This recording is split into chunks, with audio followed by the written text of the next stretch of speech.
Well, hello, my friends, and welcome to the Live Inspired podcast with John O'Leary. Our guest today is named Rob Kenney.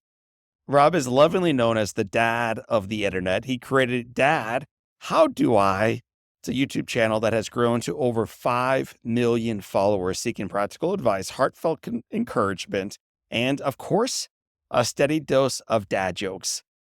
And yet, my friends, behind the laughter is a story that you're going to hear today of resilience, of forgiveness, and of showing up when it matters most.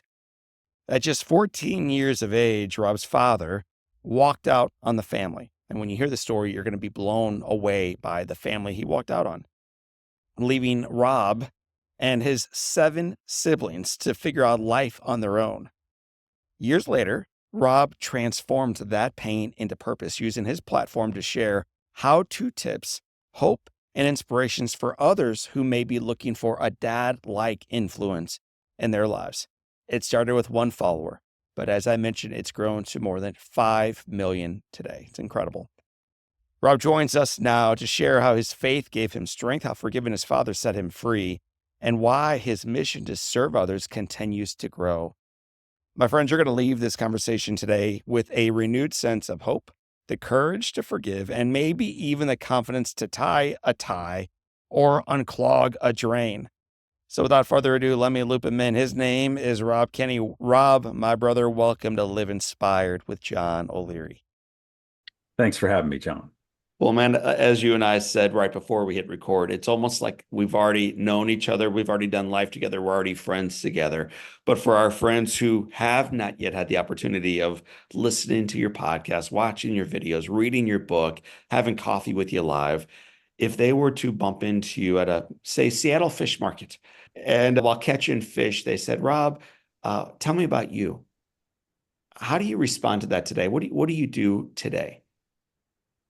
Boy, that's tough to put that into a little blurb. I have a YouTube channel. I started on YouTube during the pandemic, and I just wanted to show people some simple things that I had to learn the hard way. And so I'm just blessed to get the opportunity to be able to sprinkle joy wherever I can and try to keep things simple. And so that's what my channel is all about. It's not rocket science. I'm a jack of all trades, master of none. So I know a little bit about everything, just enough to be dangerous.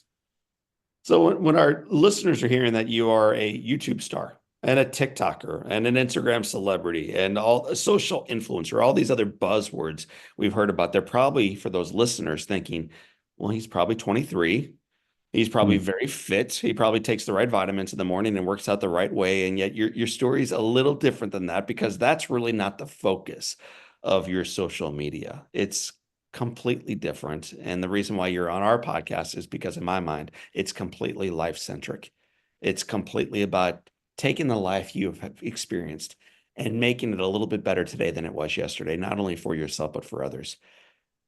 And as a standalone, Rob, that's a beautiful thing to do. But when people hear your backstory, it will blow them away that you're able to do that now, not only in your life, but for others. So I'm going to back the train up just a little bit. We're going to leave Seattle for a moment. New Orleans is where you were born. And then you spent, I think, 2 years down there before moving up to Washington. Give us a snapshot of what your childhood was like. Well, you've really done your research, John. That Thank you I for respect the looking man I'm into. in front of. I love your heart. So it's been an honor to do the research. I appreciate that. Yeah. So one thing I failed to say is my channel's Dad, How Do I? And I came up with that name before we go too far back. I came up with that name because I pictured one of my kids saying, Dad, how do I? And then I'd come running and fix it, so to speak. And so that's where I came up with that name. But yeah, so to back up to the very beginning, I'm one of 8 kids, actually. And my 6 older siblings were born in and around Wichita, Kansas. And my mom was one of 12 kids, and my dad worked at Boeing. So he had 6 kids, and then his work dried up. My mom was so glued into that community there with all her siblings and all their children and that sort of thing. And I think she had a vision of us being raised there and Norman Rockwell kind of story. And it didn't happen that way because my dad's work dried up. So he moved us to New Orleans with the space program with Boeing. And that's where I was born. And my mom didn't take that too well. Struggled being that far away, and really that wasn't that far away from Kansas. And then my dad got a job up here in near the Seattle area with the 747. There was an opportunity with the 747 when it was first starting in the 60s. And so he moved us up here, which even took a further toll on my mom. I was young, so I have to piece some of this together from my older siblings and what they observed. My mom struggled. My dad tried to do, he did so many good things. And I think if you look at my siblings and you look at how we kind of turned out, my parents started out really well. And so I hate to beat them up and say they were horrible because they really did some good things. But unfortunately, it went south when they went north. My mom struggled with anxiety and she went to see a therapist, and the therapist told her, "Oh, Barbara, just buy yourself a new hat." Because that was the 70s, that we didn't have the good therapy like we have now. And so she continued to struggle and turned to alcohol.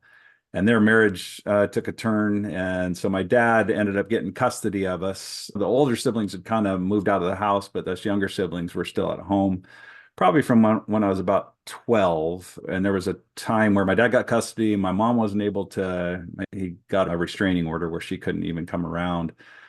But my dad had met another woman. And so we were living at home, us younger ones, for a time where my dad would load us up with groceries and then he'd be gone for a week.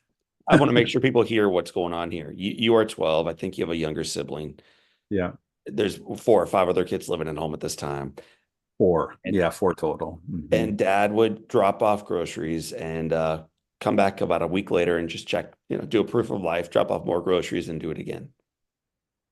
Yeah. When you've had now decades to reflect on that, but as a child, did you recognize how unusual and tragic this is? Not really. I think you just cope. You learn to cope, and you just kind of do your best. And I, I was ashamed, I guess. So I knew there was something dysfunctional, but not so much so that I was, I didn't know what to do. I'm 12. I'm just trying to cope. I'm going to school. I learned how to forge my dad's signature in case I was ever sick. So did I, for very different reasons, though. But that's a different podcast, Rob. But they started so well that I think we were kind of running on fumes of trying to just do the best we could with the hand that we'd been dealt. It went along like that for a little while, and then my dad finally made the decision he was done. And he came home when I was 14, and we were having a birthday party. Again, that's a little fuzzy, and if I talk to my older siblings, they're not even sure exactly when that was, but it was somebody's birthday at our house, and my dad came home and said he's done raising kids. The younger kids are either going to go live with the older siblings. You guys are going to have to take them in, or they're going to foster care. So that's tough. That's tough to hear that because I was there to hear it. Thankfully, my brother stepped up, who was 9 years older than me. He was just 23 at the time. So he's a young kid. My son's almost 30, and I can't imagine him taking on a 14-year-old kid and try to raise him. And so my brother had bought a trailer and had just gotten married. It was that October of 78. And then I went to live with them in January of 79. So just they'd only been, they'd newlyweds for just a couple months. And then I went to live with them, and it was an 8x35 trailer. They used to call it a mobile home, but it was a trailer. And my brother built a shelf in the back of the trailer and put a bed on it. And that's where I lived for a couple of years. And it was tough because it was hard on them and hard on me, as a 14-year-old going through puberty, and it was hard for them, but also I'm imposing is how I looked at it. I'm trying to be the best person that I can while I'm there, but failing miserably because, we lived kind of like everybody fends for themselves for a couple of years. So I didn't have the training to really know what to do. And so they were doing the best they could to kind of shape me. And that was difficult, but I'm glad they did it. So are we, and we'll get into the we here in a moment. But was there a mentor, a coach, a teacher, a neighbor, someone, a family member who you looked up to, who kind of guided you by the hand and showed you the path forward? My brother, the one that I lived with, my brother Rick he's my hero. So it was interesting because when we were kids, when we were younger, and we'd look up to our older siblings. Rick was always kind of the model. He went off to the military, and we always looked up to him as kind of our idol, so to speak. I hate to use that term, but that was a term that we used to use at the time, where we kind of idolized Rick. And so when he stepped in and took me in, he wasn't perfect by any means, but he was solid, and he was compassionate, empathetic, trying to help guide me because he knew, but he was also struggling too because of everything that had gone on, right? He was just a Right. young man himself, but it was him. I've clung to him even to this day. We're best friends, and we talk about everything and anything deep. So I'm grateful for his guidance in my life. So, man, this 14-year-old and then 15-year-old kid living on a shelf in a trailer with his young brother and his young wife. What was your dream for your life as you're looking ahead? What did you want to become? I actually wanted to be a football player. That was kind of a big dream of mine, was to play football. And I played in high school and I was pretty good. And then, that kind of, I set that aside because I really didn't know what I was doing. And I share that in my book of, I went to play at a university. I wish I would have gone played at a JC. I would have done way better. And I think if I had guidance, like, I've got a big frame. I was 6'3". I'm shrinking, I'm 6'2". 6'3", and I was, 215, strong. I had the frame for it, and I think I had the talent for it. I just didn't have real guidance in that area. I think I could have done better, but it's okay. It worked out. I'm happy with where I am now. It was a struggle. There's times. So I just turned 60 this last summer, and my brother, a different brother, Joe, put together this really nice slideshow of me, and it made me really emotional because there was a time that I didn't maybe like myself too much, I guess. I Um, don't know how else to put it. Where it was like, I think we all cringe when we see some younger pictures of us or whatever. But I, it was a tough window of time where I was just coping, existing, I guess is what I would say. And I was a decent looking guy too, but couldn't probably tell what was going on internally, where I was struggling with just so many insecurities, so many, why am I here? hmm. What's life about and stuff. And anyway, that kind of leads up to how the Lord found me, and how it changed my life. Well, I was going to go there, but since you brought it up first, I'm just going to follow your lead. So the struggles you verbalized are the same ones all of us deal with quietly. All of us, certainly in our teenage years, and the vast majority of our listeners, even today. Why am I here? What is the point of all of this? Is the struggle worth it? Am I worth it? So you are wrestling with the very same questions that I and us wrestle with as well. As you begin wrestling farther down the path, what's your answer to that? Yeah, you've been through way more than I have, John. So I don't want to. And I try to share that on my channel too. I've been through some stuff, but people have been through way worse than I have, and so I don't ever want to act like I've been through a lot. But I do think it gives me Well, a level of I'm gonna empathy that. I'm gonna just jump in. I have physically been through far worse than most. I also am able to say, and I had a foundation of incredibly strong faith and parents who loved one another, love each other still decades later, loved their kids enough that not only did we love one another, we loved our lives. And that is a pretty doggone strong foundation from which to leap through any adversity. So you're right, man. I went through a lot as a kid, but I had a firm foundation. You had nothing. So I would say what you went through and struggled with as a young person is mighty and connects with all of our audience where they are. So I'll let you go forward from there. Well, thank you. I get a lot of comments on my channel about some of the stuff people have gone through. I'm going, oh my, it breaks Right. my heart that you've been through that. I can't make it better. I can give you a level of empathy that the best I can, but that's way worse than anything I've ever been through.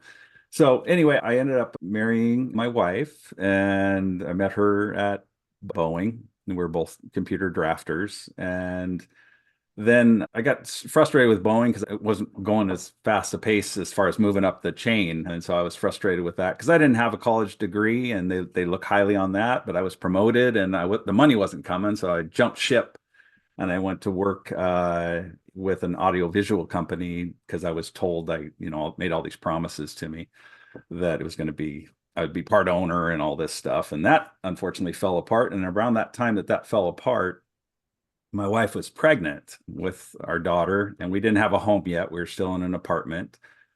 I left that job because I just had to from my mental state. It was just unbearable.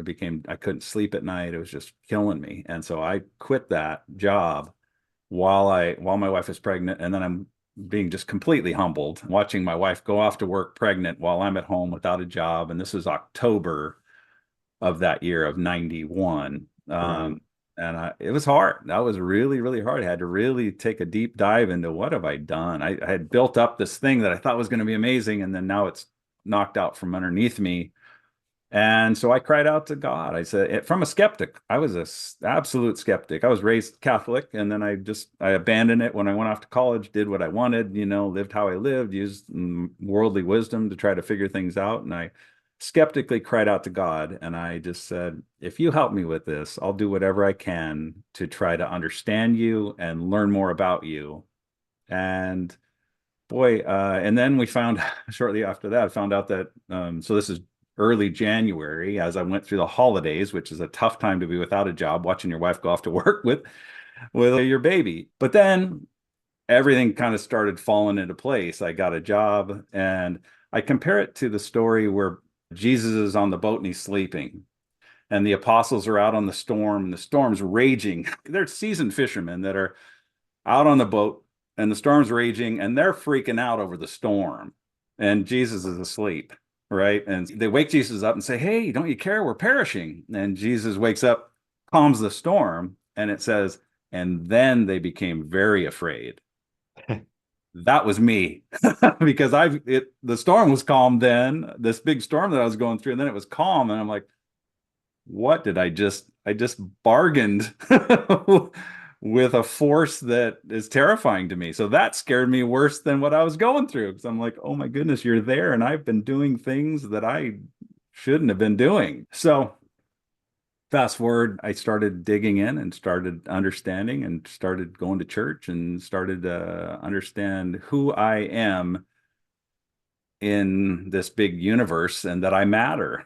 Because at the Mm. time, I just felt like I was floating along aimlessly without really any direction. And why am I here? And so I think, and I've been wanting to talk more about that on my channel. I haven't been as open on my channel. I am in podcast interviews and give God the glory, because I'd be a fool if I sat here and said, look at me, I'm Yeah. amazing.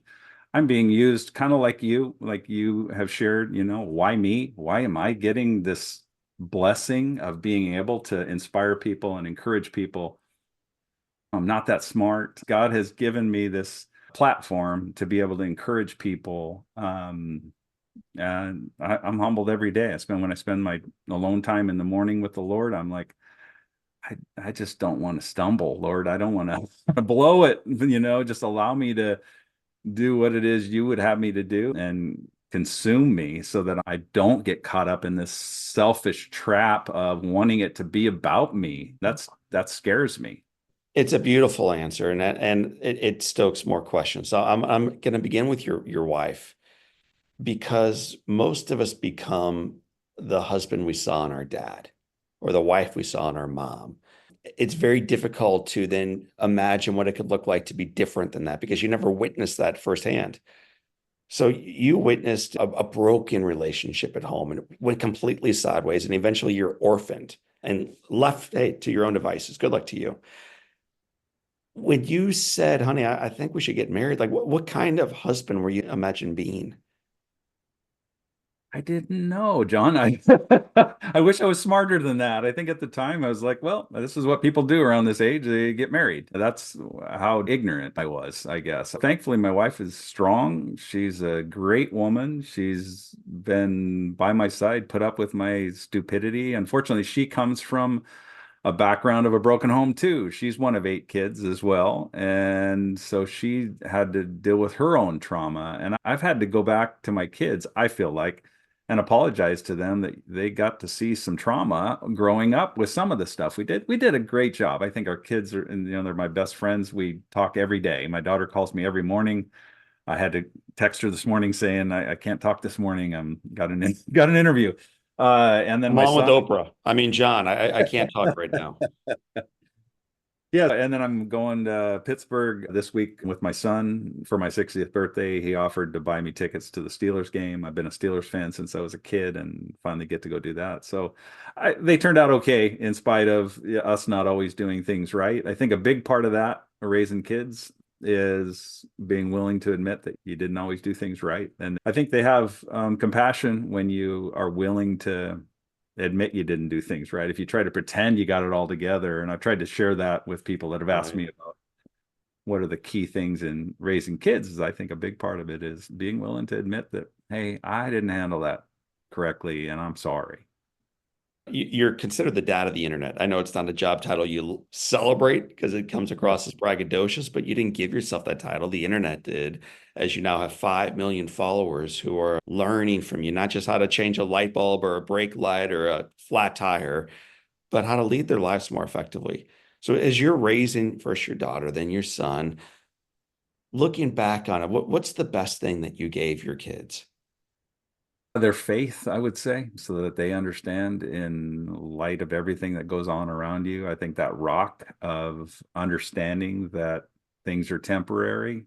I think, I have this verse that I've been working to memorize. It's from Second Corinthians. It says, and yeah, and I'll tell you a little bit of story about this verse too. It says, therefore, we do not lose heart, even though our outward man is perishing, yet the inward man is being renewed day by day.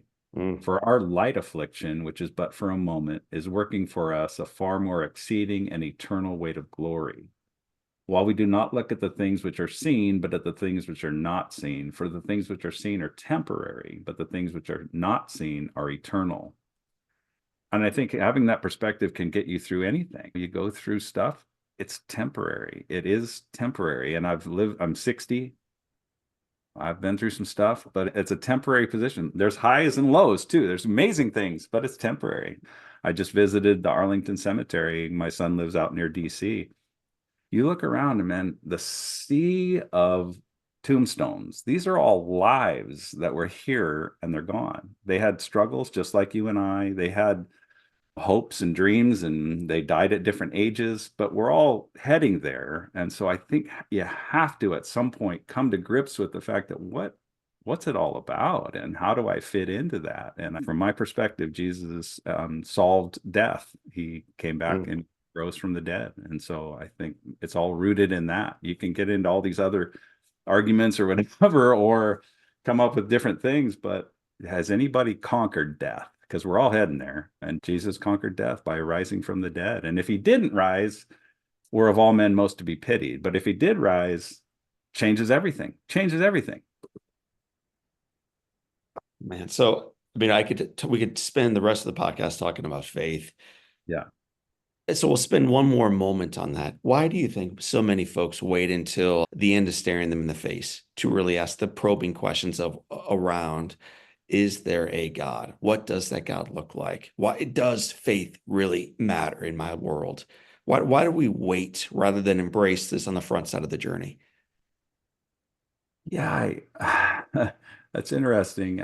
I don't know. I think that's a question for the ages. I think it scares us, and so we just want to deny that it's going to happen to us. When if you look at, I said this in the book. Sometimes I feel like the kid in the Emperor's New Clothes that points out, "Hey, he has no clothes on," and then instead of getting mad at the people that have duped you, you get mad at the kid that's saying, just pointing out the obvious. That's what I feel like. It seems pretty obvious. That's where we're all heading. We should come to grips with that as early as possible because it could change how you live your life.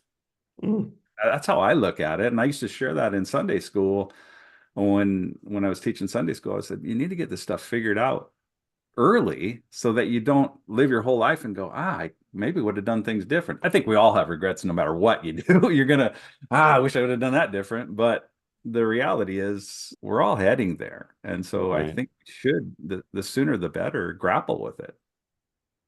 Robbie, you mentioned a moment ago that my kids are my best friends. Like you're just wild about them. Your daughter and you speak every morning. I kind of consider her your agent. She sparked this whole doggone internet thing that you're part of. We'll get there next, I promise. Your Yeah. son, you've been to DC with him recently. You're going to Pittsburgh coming up soon. It seems many parents these days long to be their children's best friends.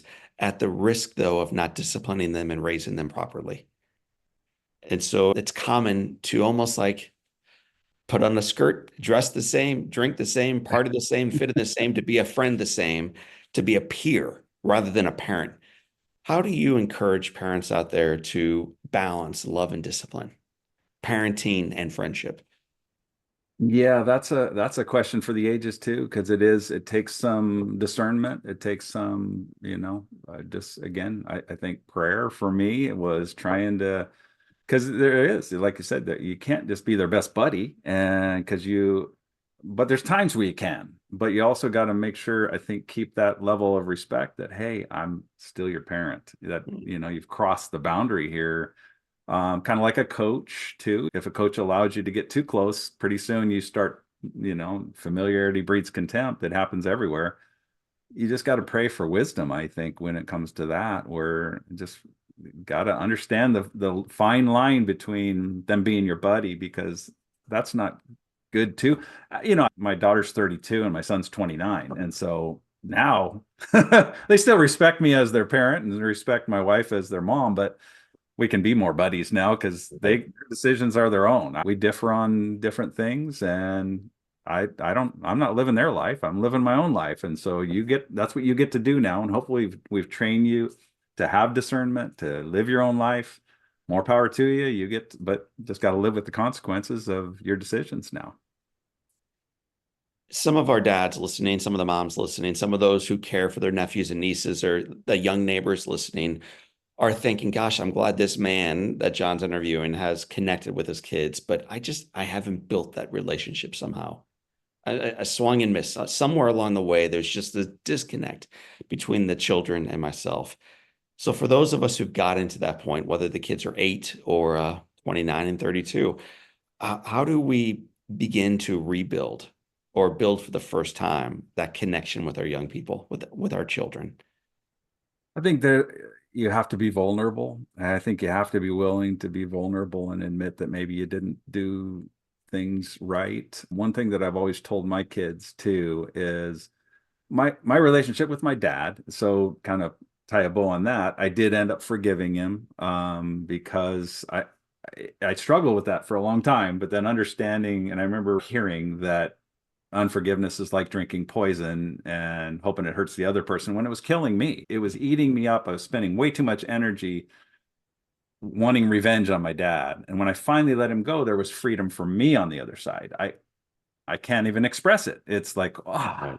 that weight is gone. Now I can focus on what I'm going to do moving forward. And it was anticlimactic. And I shared that in my book. My dad asked for forgiveness, and I said, well, I forgave you a long time ago, Dad. So just kind of, that was it. It was fine. But I share that because after that, I think my dad couldn't go deep. It was a superficial relationship until he passed away. And I don't want that. I'm kind of done with superficial relationships. I'd rather, hey, how can we solve this? I'm just going to pour my heart out to you and tell you, I don't like where our relationship is here.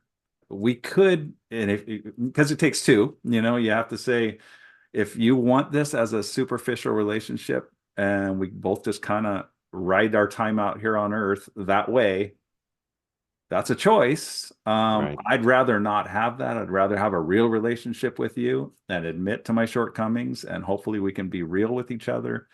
Or you can keep the superficial relationship, and there you have it. I think, it's hard. I'm not saying it's easy. No one wants to admit that they did something wrong, but I think getting real with people, and again, I think praying too. I think praying together, even to say, if the other person's willing, I don't know. I'm not going to pretend I have all the answers for that, because that's difficult, and it depends on how far you've gotten off track. If maybe you were Right. close when they're kids, because we all tend to, dote over our kids when they're little, and then as they start getting older, it's like oh, they're getting over here, and they get too far away. Then it's going to take even more prayer and you know getting more and more real, just to, hey, let's get this back on track. I want what's best for you. Oh man, you said a lot there. So you forgave your dad, which is a very difficult thing for me to imagine how you did that.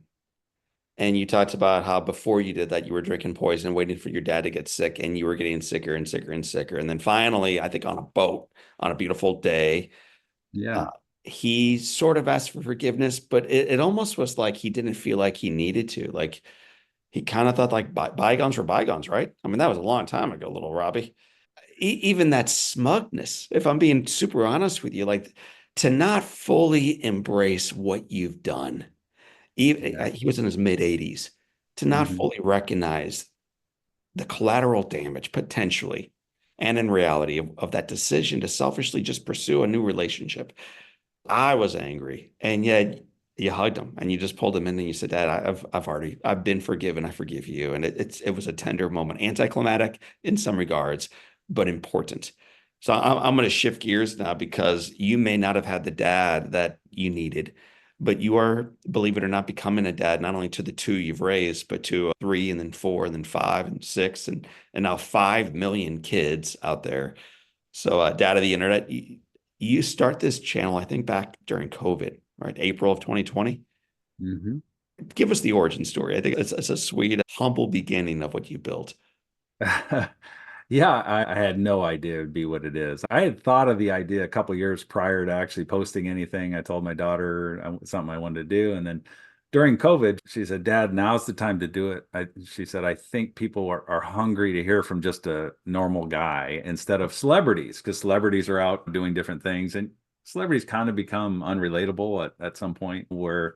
She said, I think that this is the time if you're going to do it. And I ran out of excuses because I was locked up at home, just like everybody else, I was Right. quarantined. So I was like, well, I can easily do how to tie a tie, and that won't take a whole lot of time. I think I can figure out YouTube. I'll just upload this video. And then she shared it with a few people. And yeah, I thought I was going to have 30 or 40 people and I just have this tight community where I could pass along some nuggets that I had learned a lot of it the hard way. Just try to give some people some nuggets because I go to YouTube like anybody else to learn how to do things, and but a lot of times it's like, how is this a 20-minute video? I was looking for that nugget at 16, at minute 16. I had to wade through all this garbage to get to the little nugget. Couldn't you just Right. told me that at the beginning? And so I was like, well, my original goal was I'm going to make my videos 2 or 3 minutes, and try to keep them short. But that's hard to do because there's some things you leave out, and I gotta try to share more things. And so cooking videos and other videos take longer because I want to show it kind of in real time. Some things you don't have to show in real time, but some things I want to help you understand what you're getting into so that you understand it's going to take about this amount of time to get this Right. done. It kind of started catching fire a little bit. My wife and I'd be out on a walk, and I'm like, oh man, I just got 10 more subscribers. I'm up to 100. What is going on? And then it grew to 1,000. And I'm like, oh, what is happening? And then Reddit got a hold of it. Facebook, somebody posted it on Facebook, somebody posted on TikTok. And that was when it just completely blew up. Then I had 600,000, 700,000, a million. I'm like, oh, what is going on? And it honestly terrified me because I'm an introvert. It's ironic because now I know you do a lot of speaking. I don't know if that's always been comfortable for you, but I said several years ago, I said, if God ever has me up speaking in front of people, you'll know it's from God because that's the last thing I want in my life. I've avoided it at all costs. I was in sales and I was asked several times to get up and speak, and I'm like, I'm not the guy. Pick somebody else. And they knew I was good at my job, and I normally only had to speak to 2 or 3 people, and I was good with that. And so, yeah, it's God has a sense of humor. And so I was crying, literally crying on my bed, like in a fetal position, like, what just happened to my life? I'm looking and seeing my faces everywhere, all over the internet. And I'm like, I don't know if I want this. And I can't put it back in the tube, can't put the toothpaste back in the tube. It was out. And so that was terrifying. I've got my feet under me now, that's 4.5 years ago now. And so I'm good with it. I'm just trying to, rely on the Lord to help me every day. So there's a lot of videos of how to tie a tie, and a lot of videos of how to change a tire, a lot of videos of how to make noodles, a lot of videos of how to iron shirts, and yet yours seems to connect far more with the audience and then go viral afterwards than the others.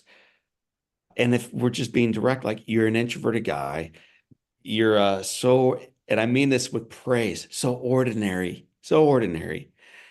Why do you think such an ordinary guy with an ordinary approach to ironing a shirt is so much more successful than all the other approaches out there? Yeah, I think I got to give God the glory. I think in my finite, fallen, limited way, I'm sharing a little piece of God's love for people. That's how I've come to grips with it. Because when it first started happening, I'm like, why?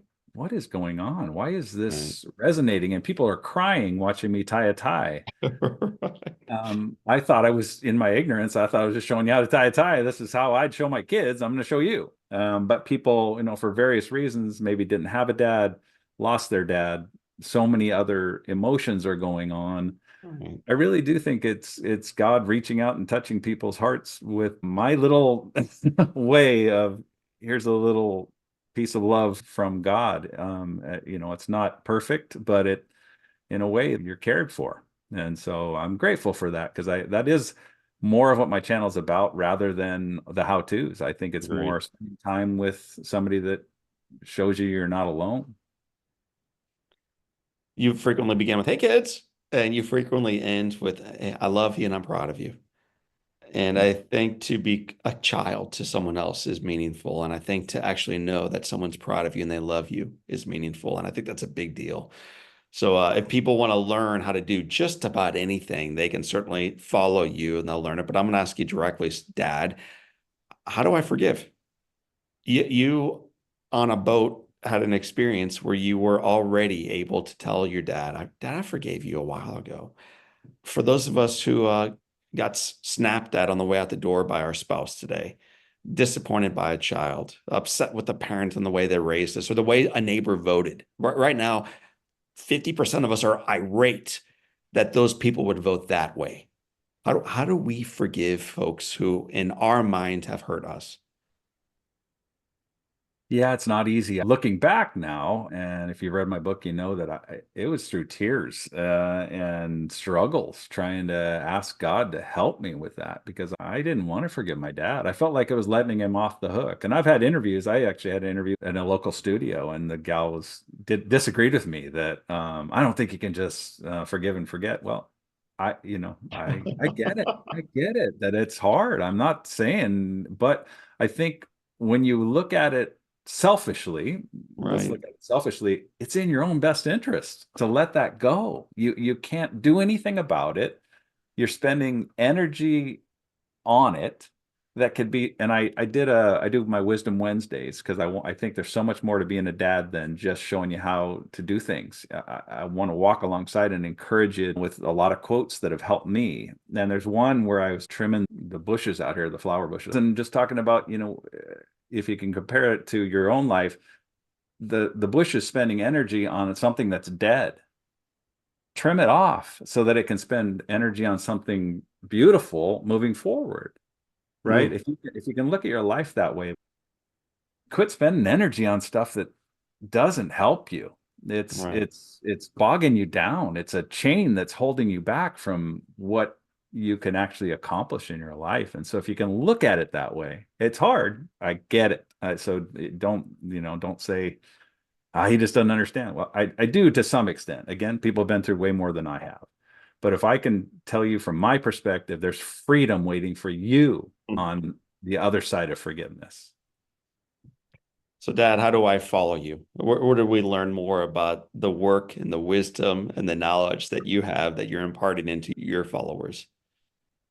Yeah, my main channel is YouTube, Dad How Do I, and I'm also on Instagram, Dad How Do I. I'm on Facebook, Dad How Do I. I'm on TikTok as the real Dad How Do I. I'm actually on there's this new site, Ganjing World, which sounds strange, but it just means clean. It's a website that's kind of like YouTube, but they try to make things clean, so there's not a lot of the garbage that maybe you find on YouTube. So as I Dad How. haven't heard of it. I love it because there's a profound need for it. So I'll be looking you up there as well.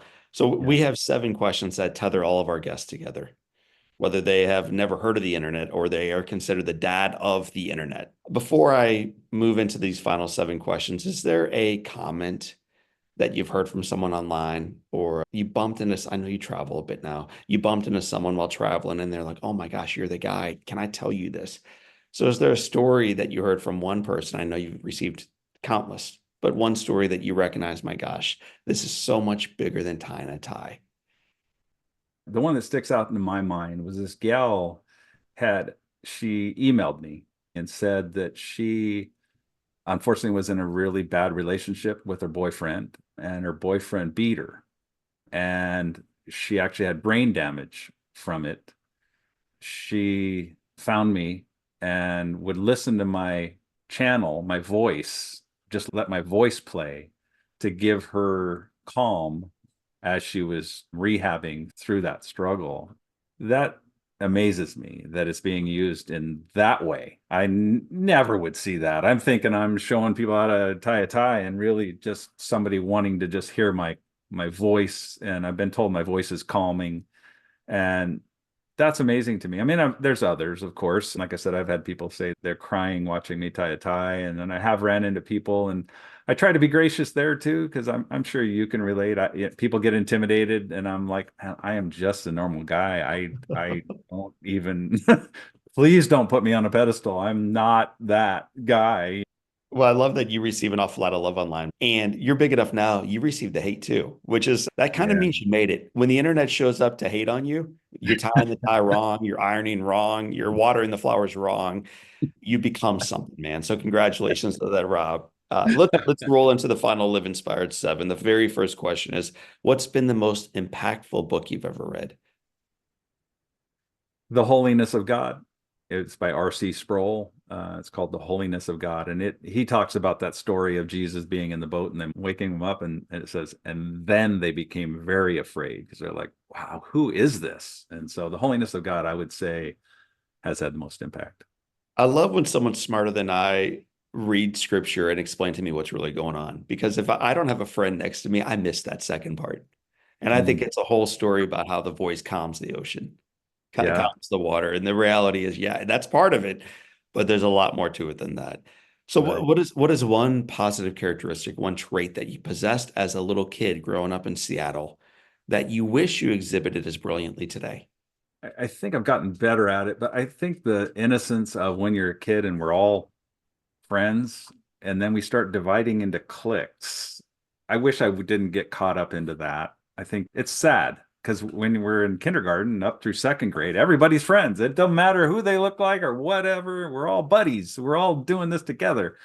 And then you start getting in, and then you're told that, hey, no, you can't talk to them. They're Right. nerdy, or they're, out of shape or whatever. It's like, what happened to that?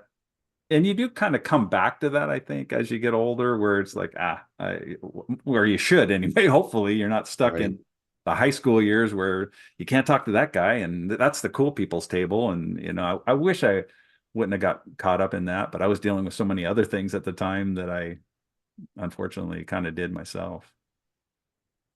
If your home caught fire and all living things are out, your wife, your kids, any animals you may have, and you have an opportunity though, Rob, of running back inside and grabbing one item.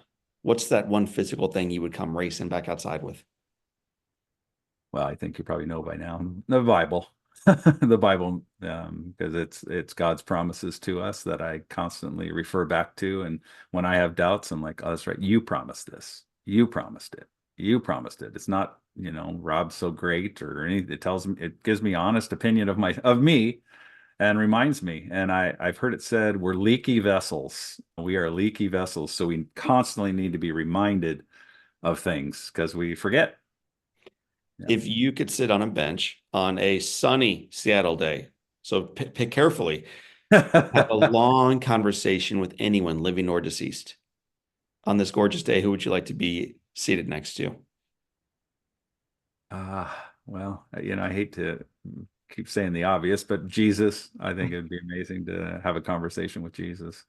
What's the best advice Jesus, R.C. Sproul, your dad, mom, a brother, or anyone else ever gave you? So the best advice you've ever received is, Especially now that I'm 60 and looking back on my life, knowing that I've got probably less life to live than what I'm not going to live to 120, I don't think. I think understanding that things are temporary. You have a window of time. And people always say, "Oh, your kids are going to grow up so fast." And you say, "Yeah, yeah, yeah." Everybody tells me that, and then they grow up fast, and you're like, "Wow, they were right. They grew up so fast. They're gone. What happened? They were here for a window of time, and if you're struggling with something, it's temporary. If things are great and everything's skipping along nice, unfortunately, that's temporary too in this life." Yeah. Going back 4 decades, this walk-on football player, Central. What advice would you give yourself at age 20? Don't go to Central. No, go to a JC. What are you doing here? This podcast has been brought to you by Central. Yeah, it was just a bad decision. I just didn't know. I don't have any regrets with it, because it taught me a lot, and I think I can share with people that there's other ways and try to get as much. One thing I learned the hard way is a lot of people pretend to be experts, where they're like, "Oh no, you shouldn't do that. You should do this," and they speak with such authority. I'm like, "Oh, Right. okay." You seem so confident, and it's like, I wish I would have done a little more research. If you want to be a fireman, or if you want to be a teacher, talk to a teacher, because a Right. teacher will tell you how to be a teacher, or talk to somebody that's been there and kind of help you get the roadmap instead of somebody that thinks they know everything. Dave Ramsey's been on our podcast a couple times, and he likes to say, "Why do we take advice from broke people on finances?" It's true.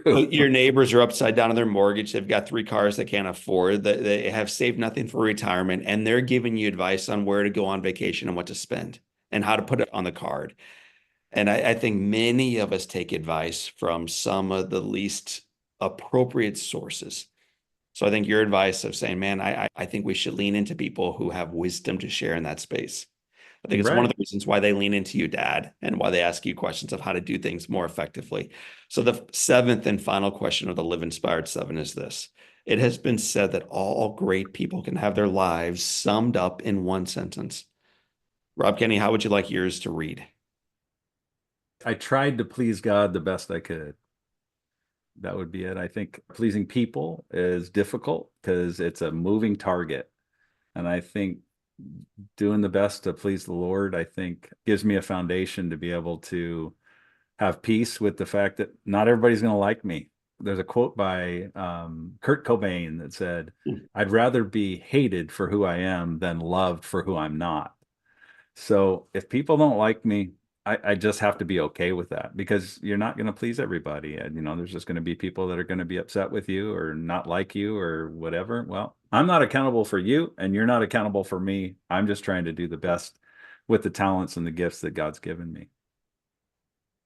And striving to please God, Rob Kenney pleased not only his God, but raised 2 amazing kids and then ultimately became a father to the internet.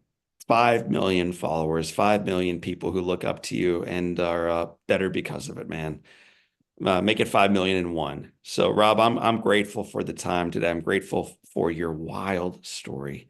I'm grateful for your forgiveness, for your faith, for your love, and for your example to the rest of us today.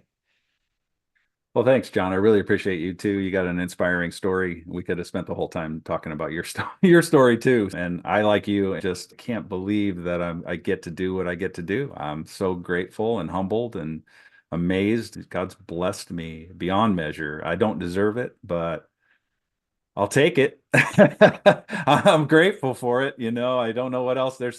Words can't express it, and I'm sure you can relate to that. Words cannot express how grateful I am for the blessings that I have. When as we get ready to wrap this one up, I want to make sure folks recognize the man who just said words can't express how blessed I am, blessed beyond measure, is also the same man who grew up without a mom, who grew up with a distant father who left him high and dry, who grew up with no real mentorship in his life, who ultimately got married young, had a baby young, was unemployed young, and today recognizes how unbelievably blessed he is along the way. And I hope, regardless of where you are in your story, that you recognize that same truth is alive and well today in yours. So, my friends, for this time and until next time, my name is John O'Leary. That is Rob Kenney. And today is your day. What a gift. Blessed beyond measure and live inspired. Well, my friends, the dad of the internet, his name is Rob Kenney, left us with a powerful reminder. We are leaky vessels. We constantly need to be reminded of the things that we sometimes forget. Today, let this be a reminder that you matter, that the headwinds we face may be real, but that the foundation is firm and that the best is yet to come. If Rob's story of showing up for others today and reminding them that they are not alone resonated with you, I think you'll love my conversation with Becky James Hatter, former president and CEO of Big Brothers Big Sisters of Eastern Missouri.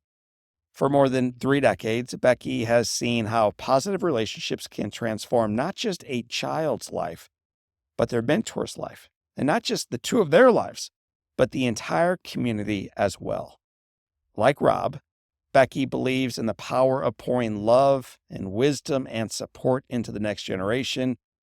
Becky also is a friend of mine that I look up to and that I sincerely love. You can listen to the Becky James Hatter on the Live Inspired podcast, episode 59, or by cruising with me right now over to johnolearyinspires.com/podcast. I'll have a link for you in the show notes of this episode. Well, family, friends, brothers, and sisters, I want to thank you for tuning into this week's episode. And until next week's, my name is John O'Leary. Today is your day. What a gift it is. Live inspired.